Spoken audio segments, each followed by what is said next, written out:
Oui, les amis, bonjour. Alors aujourd'hui, un thème assez intéressant. On va parler de l'imam al-Mahdi, qui est une croyance qui tourne chez les musulmans et en islam, et qui vient des hadiths, donc de la tradition de la orale de l'islam, donc ce n'est pas dans le Coran, mais c'est donc dans ces fameux hadiths qui sont les échanges oraux qu'a eu Mahomet avec les siens, enfin c'est les histoires de Mahomet. Donc ce sont des livres assez connus et très sacrés chez les musulmans. Et donc ces hadiths, en gros, décrivent une fin du monde et une fin des temps, où justement un leader musulman religieux va émerger et sauver le monde, en fait, et accomplir la guerre pour l'islam, et finalement unifier le monde et en paix sous l'égide de l'islam. Et cet imam al-Mahdi va affronter un personnage qui s'appelle Al-Dajjal dans les hadiths, et qui est un borgne. Et c'est vrai que beaucoup de musulmans, de ce que j'ai vu, hein, de mes proches, autour de moi, euh, considèrent que ce fameux Al-Dajjal, c'est le système maçonnique mondial, avec cette fameuse pyramide et un œil. C'est vrai que beaucoup de musulmans luttent contre cet empire, on va dire, bancaire, maçonnique, ce nouvel ordre mondial, dirons-nous. Et moi, donc le but de cette vidéo, pourquoi je vous parle de tout ça, je vous invite vraiment à voir les vidéos que j'ai faites sur Jupiter, Pluton et sur le cycle Saturne, Neptune, et aussi sur les croisades.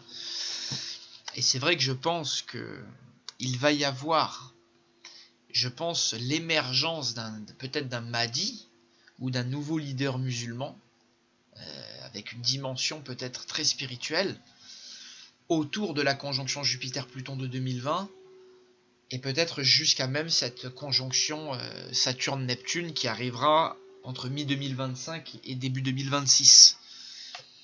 Donc c'est vrai que ce sont des périodes où on peut voir l'islam gonfler, monter en puissance, et peut-être qu'on pourrait voir un peu sur toutes les bouches et même dans tous les médias, entendre un peu plus parler de l'imam al-Mahdi.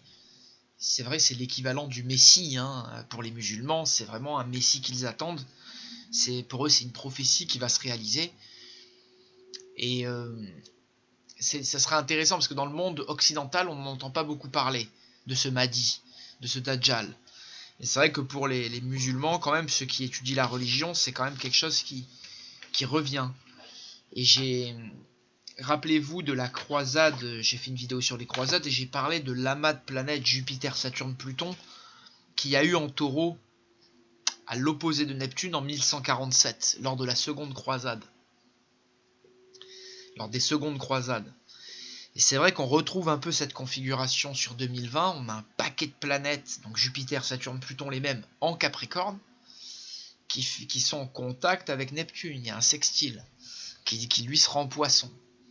Et c'est vrai qu'après, Saturne et Neptune vont se rejoindre en Bélier sur 2025-2026. Et c'est vrai que Saturne-Neptune, il y a cette tendance de guerre des religions avec le Bélier, de grands conflits religieux. C'est idéologique en tout cas.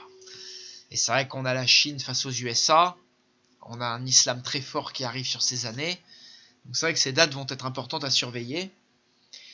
Mais avant cela, je pense que l'année 2020 et la conjonction Jupiter-Pluton et les 3 dates de la conjonction, qui sont mars, juin et novembre 2020, vont être également importantes à surveiller. Et peut-être que d'ici 2026, oui, on verra l'émergence du mot Mahdi beaucoup plus dans les médias occidentaux. Je l'espère en tout cas, ça nous ferait de la transparence et on en saurait un peu plus. On en apprendrait. Qu'est-ce qu'on en apprend tous les jours? Donc ça sera intéressant. Allez, merci pour votre attention, pour avoir vu cette vidéo, et je vous dis à bientôt.